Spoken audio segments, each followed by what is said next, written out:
من غلامرضا بختیاری هستم. تهیه کننده تلویزیون بودم و کارگردان برنامه مختلفی بودم. سالها صبح خیران می ساختم و برنامه کوچه باغ که ملازمش سفر به شهرها و روستاهای کشورم باشه. خرم‌آباد و لرستان یه احساس امنیت خاصی داره.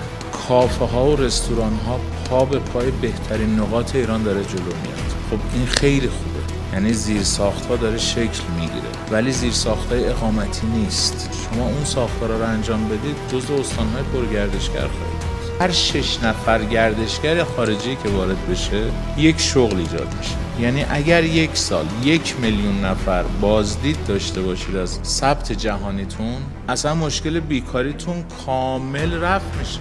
شما اگر ثبت بشید میاید روی سایت یونسکو جزو لیست آژانس‌های گردشگری قرار میگیرید. یونسکو خودش دیگه تبلیغات شما رو به عهده میگیره. نمیدونم چرا مردم خرم‌آباد، مغازه‌های اطراف، رستوراندارا، کافه‌دارا براشون این مهم نیست. گردشگری تنها صنعتی است که مستقیم میگیرید، بعد پول دولت رو میدید.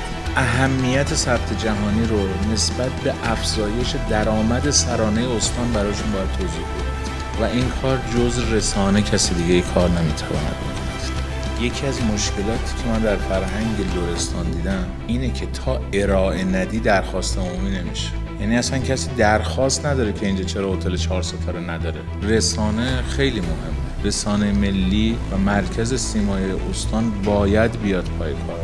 اصلا همین که این دغدغه رو داشتید جای تبریک داره، جای این داره که دستتون رو بوسید به عنوان یک کارگزار رسانه‌ای. ولی باید در این فرصت زمانی کوتاه از کاتالیزورهای هیجان‌های عمومی استفاده کرد. مردم خرم‌آباد باید بدانند که سازمان جهانی یونسکو اومده میخواد خودش سرمایه گذاری کنه. پول تحقیقات علمیشو میده، پول نگهداری رو خواهد داد، پول توسعه رو خواهد داد، گردشگری اطراف رو خواهد داد. توی سایت یونسکو خودش تبلیغ میکنه، آژانس‌های گردشگری دنیا بر اساس اون سفر میبرن.